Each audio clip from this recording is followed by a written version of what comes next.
célibataire à 41 ans et je n'ai pas d'enfant. L'amour et mon soutien va aux femmes de la quarantaine passée qui se retrouvent seules aujourd'hui malgré elles. Franchement, aujourd'hui, rencontrer quelqu'un, c'est un vrai casse-tête. Hein. J'ai 44 ans, j'ai pas eu d'enfant, actuellement célibataire. Quand tu arrives à 40 ans et que tu coches ces cases-là, c'est pas toujours évident. Faire face à une certaine solitude qui s'installe malgré toi. Je veux qu'on me courtise. Je vous jure que là maintenant, on me dit machine à remonter le temps. Tu retournes à l'époque, même le Moyen-Âge. Donnez-moi la misère, donnez-moi la pauvreté, donnez-moi la peste, donnez-moi les gens qui se douchent une fois par an. Que je préfère cette époque-là que maintenant. J'ai 24 ans et j'ai jamais été en couple. Et je vous jure que là, à l'approche des 25 ans, ça commence vraiment à me mettre la pression parce que tu vois tes copines, elles se marient, elles ont des enfants, elles commencent à fonder des familles, des projets hyper concrets et toi, t'es toujours à l'étape numéro 1. Je postule officiellement à Love is Blind. Aujourd'hui, si vous implantez en France, je vous en supplie, appelez-moi. Là, je vais avoir 29 ans la semaine prochaine. Je suis célibataire. Ma vie sentimentale est... Je vis seule avec un chien. En France, personne me drague. Non mais les féministes, vous avez tout niqué. Moi, je suis pas avec vous en fait. Je veux qu'on monte mes meubles, je veux qu'on monte les courses. Je veux que... Moi, je veux pas être une femme battante en fait. Les meufs, on est d'accord que ça fout trop le seum. Quand il y a des mecs qui... Nous, on se met là. Il y a des mecs qui sont même pas là. Ils sont plus bas que terre. Surtout les points. Et ils croient qu'ils peuvent nous gérer. C'est fou comment pendant des années, j'étais en mode ouais, je m'en fous, l'amour. Tout ce qui compte, c'est partir et faire de l'argent. Et on a beau tout avoir quand on n'a pas l'amour, franchement. Encore fait avoir, j'ai trop le seum. Vraiment, je vous jure, je vais finir par détester les hommes. J'ai l'impression qu'il y a personne qui m'est destiné. C'est pas une fatalité en soi, mais j'ai l'impression qu'il y a personne qui va me supporter. On a voulu l'indépendance, mesdames. Aujourd'hui, on vit comme des hommes. Mais de quelle indépendance vous parlez? Aujourd'hui, il nous reste que les yeux pour pleurer. Ouais, monsieur, n'importe où, mais accélérez. Nous sommes en guerre. Elles sont intelligentes, indépendantes, belles, souvent accomplies et pourtant seules. Aujourd'hui, de plus en plus de femmes se retrouvent célibataires malgré tous les outils censés rapprocher les gens. Pas par choix, pas forcément par manque de prétendants, mais parce que les dynamiques de la rencontre ont radicalement changé. Pendant qu'on parle de self-love, de carrière et d'indépendance, une réalité s'impose doucement mais sûrement. Les femmes modernes sont plus seules que jamais. Et derrière cette solitude, il y a une combinaison de pression sociale, de désillusion sentimentale et d'une fracture grandissante entre hommes et femmes. Mais comment en est-on arrivé là? Pourquoi tant de femmes ne trouvent plus l'amour? Et pourquoi de plus en plus d'hommes ne font même plus le premier pas? C'est le sujet d'aujourd'hui. Mais avant de commencer, assure-toi de t'abonner pour ne pas manquer mes prochaines vidéos. Numéro 1, le célibat féminin explose sans être vraiment choisi. Bon, aujourd'hui, rencontrer quelqu'un, c'est un vrai casse-tête, hein. Mais c'est incroyable. Finalement, si on réfléchit, bon alors les sites de rencontres, n'en parlons pas. Hein. De toute façon, moi j'ai fait une croix dessus.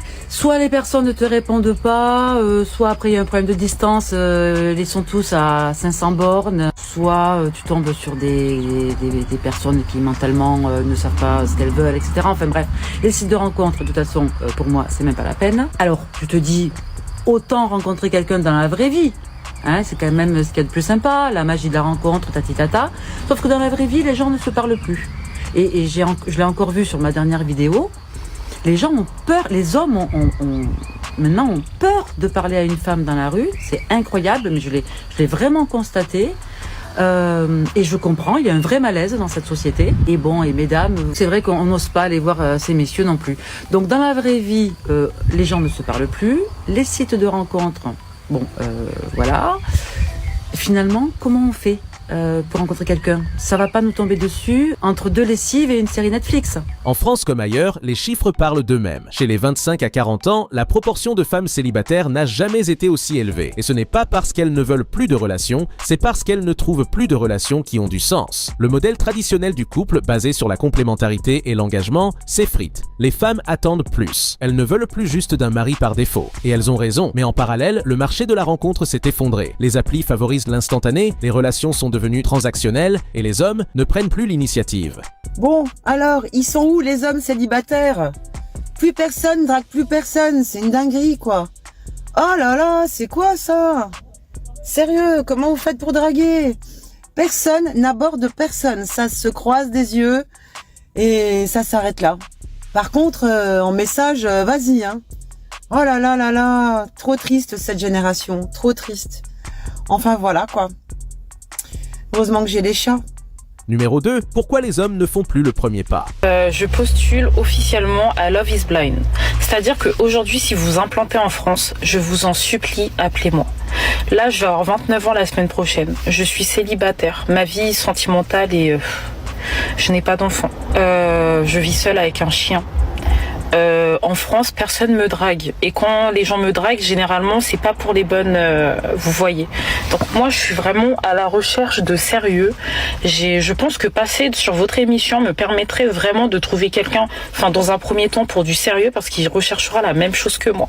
Je vous en supplie, appelez-moi. Je vous en supplie, implantez-vous en France. C'est un phénomène qui passe souvent inaperçu, mais qui change toute la donne. Les hommes abordent de moins en moins. Par peur du rejet? Oui, mais aussi par lassitude. On leur a souvent dit, tu dois faire le premier pas, mais sans être oppressant. Tu dois montrer ton intérêt, mais sans paraître needy. Tu dois être confiant, mais pas trop dominateur. Résultat, beaucoup ne savent plus comment s'y prendre. Et derrière ce retrait, il y a un désengagement progressif. Certains hommes considèrent que la séduction est devenue un jeu perdant. D'autres ont été rejetés trop de fois et préfèrent ne plus tenter. Et puis il y a ceux qui, nourris par les discours de performance et de compétition, se sentent pas assez pour être aimés. Cette inaction crée un vide, un silence. Et pendant ce temps, les femmes attendent qu'un homme à la hauteur vienne les chercher. Mais il ne vient plus. Où trouver un mari? Je suis vraiment sérieuse. C'est une question qu'on peut très bien poser. Où est-ce qu'on peut trouver un mari en fait? Il y a des meufs qui cherchent un mari. Je vais te dire un truc qui fout vraiment le seum, c'est qu'il y a des meufs qui n'ont besoin de rien faire pour trouver un mari. Elles sont chez elles, je te jure, le mari vient toquer à la porte. Il y a des meufs, elles sont tellement belles, machallah. Je sais, ça fout le seum, mais c'est comme ça, c'est la vie. Les meufs, elles sont tellement belles. Il suffit qu'elles soient sorties juste une seule fois au supermarché. Ça y est, elles se sont faites repérer. Bref, c'est pas la chance à tout le monde, d'accord? Donc il faut trouver une autre solution. Numéro 3, des standards toujours plus élevés, des rencontres toujours plus rares. Alors les filles, dans cette vidéo, je vais vous expliquer comment trouver un homme premium. Donc, premièrement, pour toutes les étudiantes qui me disent « Ouais, mais moi, je suis encore à la fac, fac business. » Tu vas squatter les CM des étudiants en business, en commerce international. En master, hein, de préférence. On veut pas de gens qui sont en première année et qui vont te faire perdre 5 ans de ta vie. Ou à la fac de médecine, si t'es à la fac de médecine, bon, t'as déjà beaucoup plus de chance, on va dire. Ensuite, pour celles qui cherchent du travail ou qui sont déjà employées, salon d'entreprise, tout ce qui est networking, tous les événements d'entreprise, généralement, il y a des frais qui sont pas énormes. Tout ce qui est cocktail d'entreprise, etc.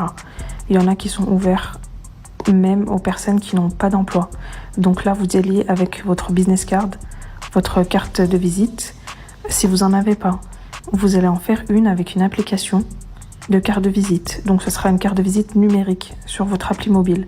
Et là, à chaque fois que vous l'attendez à une personne, vous dites oui, c'est pour l'environnement, je préfère avoir une carte numérique qu'une carte physique. Beaucoup de femmes veulent un homme qui soit à la fois ambitieux, émotionnellement intelligent, fidèle, grand, cultivé, drôle, stable. Ce n'est pas une critique. Ces attentes sont le fruit de leur propre évolution. Mais voici le problème, plus les femmes montent en niveau, études, statut, autonomie, plus elles réduisent le champ des partenaires perçus comme adaptés. On appelle ça l'hypergamie inversée. Il devient très difficile pour une femme de se projeter avec un homme qu'elle juge en dessous de ses standards. Et dans un monde où les hommes qui cochent toutes les cases sont ultra sollicités et parfois instables eux-mêmes, la frustration augmente. J'ai encore fait avoir, j'ai trop le seum. Vraiment, je vous jure, je vais finir par détester les hommes. Vraiment, enfin, je vais finir par les haïr. Frère, c'est une dinguerie qu'à chaque fois, je me fasse avoir comme ça. J'ai rencontré un mec, franchement, ça se passait hyper bien. Mais quand je vous dis hyper bien, c'est que cette fois-ci, en fait, à chaque fois que genre j'ai une relation qui foire, je me mets des warnings et je me dis, ok, la prochaine, ça, je ferai gaffe. Ça, je ferai gaffe. Mais en fait, j'ai l'impression, frère, il y a toujours un truc, c'est une dinguerie. Et là, j'ai rencontré un mec, ça se passait hyper bien. Dites-vous, j'ai carrément dit à mes sœurs, je pense que c'est l'amour de ma vie. Ça y est, c'est lui, je suis sûre, c'est lui. Mais vous savez comment on est les filles, on s'emballe. Et là, je me suis dit, je vais pas m'emballer. Genre, je sais pas comment vous dire.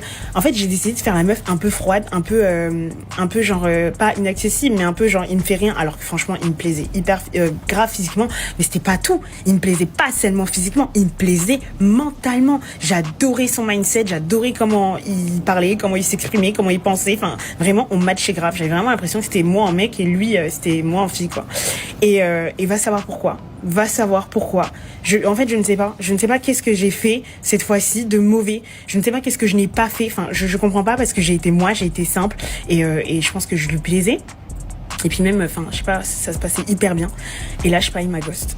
Genre vraiment sans raison. Et dites-vous, il s'est rien passé, genre, mais il m'a ghost. comprends pas. Je comprends pas. En fait, je comprends pas pourquoi les mecs ils sont comme ça. Pourquoi on dirait qu'ils ont peur. On dirait que se mettre en couple avec une fille, c'est genre en mode elle va te mettre les menottes. Mais doser. Mais c'est une dinguerie. Pourquoi toujours les mêmes scénarios? En fait, à un moment donné, je pense qu'il faut que je me dise, soit j'accepte que ça sera toujours comme ça, soit c'est moi qui change. Mais même les moches maintenant ils se prennent pour Brad Pitt, frère. On fait quoi? Je comprends pas. Numéro 4, une génération qui confond visibilité et connexion. Les meufs, on est d'accord que ça fout trop le seum. Quand il y a des mecs qui... Nous, on se met là. Il y a des mecs qui sont même pas là. Ils sont plus bas que terre. Surtout les points.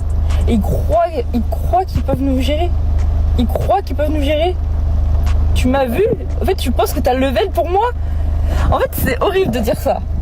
Mais en fait, c'est énervant parce qu'après tu te dis, mais attends, lui là, voilà, il ressemble à ça. Et genre, il croit il peut gérer moi, bête de meuf que je suis. Mais MDR, garde la pêche. Même avec tout l'argent du monde, tu me gères pas. Fou lui. Ah, ça m'énerve. Après, tu te dis, mais attends, c'est lui qui est fou ou c'est moi qui crois que je suis là-haut alors que non? Alors que si, finalement. C'est juste lui qui est fou. Ah, mais belle. Ah, les hommes, ils sont trop audacieux. En fait, quand ils sont trop...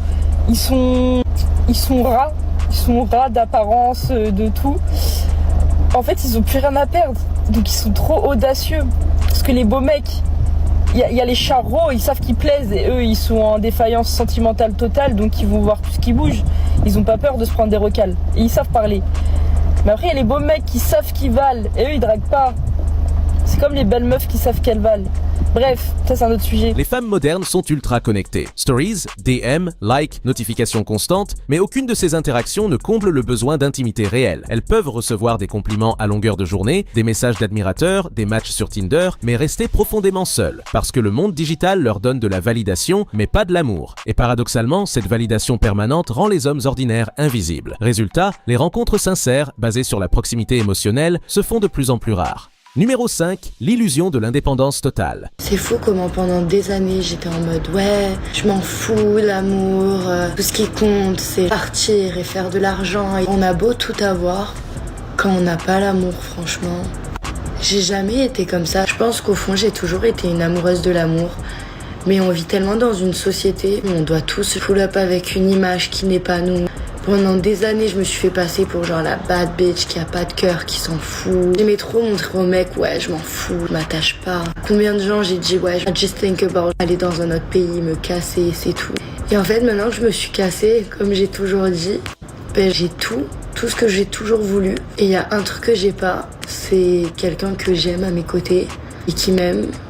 Et je réalise qu'en fait la vie c'est vraiment l'amour, le partage, et que t'as beau tout avoir, si t'es pas amoureux, je trouve que la vie elle est beaucoup plus fade et que aimer quelqu'un c'est tellement beau. Je trouve ça ridicule comment pendant des années j'étais en mode ouais mais je m'en fous de l'amour, je m'en fous des mecs, non, toujours en ce moment ça me hit, j'ai tout et je fais que penser, je me dis bah j'aimerais tellement être là et avoir une personne que j'aime, qui m'aime, partager des beaux moments. Tous les trucs que je fais seule, mais les partager avec quelqu'un. Aller on a walk, aller à la plage, faire du vélo, m'amuser.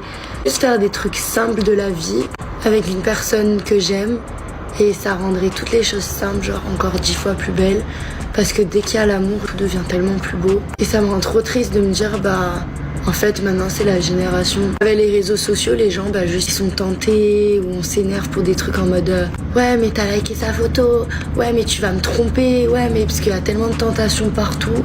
Et c'est pas tellement ridicule, en fait, de penser comme ça. Pendant des années, le discours ambiant a été clair. Tu n'as besoin de personne, tu es complète, tu es ta propre priorité. Et c'est vrai, jusqu'à un certain point. L'autonomie est une force. Mais à force de construire une vie seule, de faire passer sa carrière, sa liberté, son confort avant tout, beaucoup de femmes s'habituent à ne plus faire de place à l'autre. Et plus les années passent, plus l'intimité devient difficile à réintroduire dans un quotidien bien verrouillé. Le célibat devient alors un mode de vie, plus par protection que par conviction. J'ai 44 ans, j'ai pas eu d'enfant et je suis actuellement célibataire. Et je réfléchissais l'autre jour en me disant que quand tu arrives à 40 ans et que tu coches ces cases-là, c'est pas toujours évident de faire face à une certaine solitude qui s'installe malgré toi.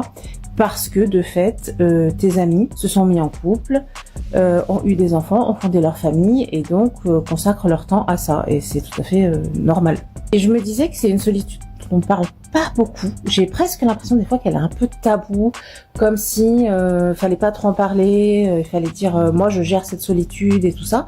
Et même moi, je me retrouve un peu prise dans ce discours des fois, à me dire, à l'autre, non mais moi ça va, j'aime bien ma solitude et tout ça.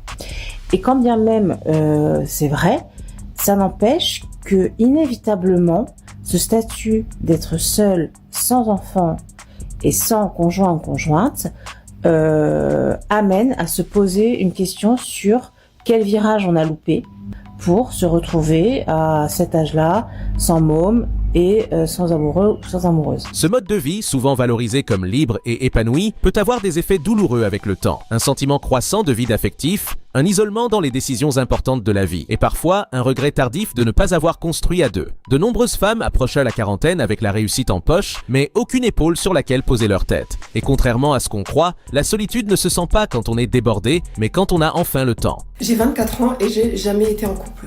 Et je vous jure que là, à l'approche des 25 ans, ça commence vraiment à me mettre la pression parce que tu vois tes copines, elles se marient, elles ont des enfants, elles commencent à fonder des familles, des projets hyper concrets et toi, t'es toujours à l'étape numéro 1, le date, et que t'as vraiment rien de concret, ça met vite la pression. Alors je sais que c'est un sujet hyper intime pour en parler sur TikTok, mais je me suis dit que si j'en parlais ici et qu'il y a des filles qui étaient dans la même situation que moi, ben je me sentirais peut-être un peu moins seule. Je vous jure les filles, j'ai l'impression d'être un extraterrestre. Genre des fois, quand je parle à un homme et que c'est le moment de la fameuse question de combien de relations précédentes, et ben bon là j'ai envie de m'inventer une vie, j'ai envie de m'inventer des ex, de dire que j'ai eu des copains et tout, parce que en fait quand tu leur dis que t'as pas eu de copains, et ben c'est deux réactions. Soit t'es complètement folle, genre t'as un truc qui va pas chez toi, c'est pour ça que t'as jamais été en couple, soit c'est on te croit pas, t'essaies de te donner une image de prude, tu t'inventes une vie, etc. et tout. Et genre je sais jamais comment réagir en fait. Et en fait, je sais pas pourquoi dès qu'il s'agit d'hommes, en fait, de près ou de loin, les relations que quand je m'imagine en fait avec eux, ça va être que des relations platoniques, amicales. Et je peux même pas être aromantique parce que vraiment, je suis une amoureuse de l'amour depuis toute petite. J'aime trop lire d'histoires d'amour, j'aime trop regarder des films Bollywood, je m'imaginais ma vie avec mon futur mari, etc. et tout. Et du coup, j'ai plein de crushs, j'ai plein de choses comme ça. Mais dès que c'est du concret et qu'il faut genre se mettre en couple, construire quelque chose avec la personne, et ben j'arrête pas, je m'invente des excuses, j'ai boule au ventre, ça devient limite physique. Merci d'être resté jusqu'à la fin de cette vidéo. Like, commente et partage-la à tes potes. Et n'oublie surtout pas de t'abonner pour ne pas manquer les prochaines. Ciao!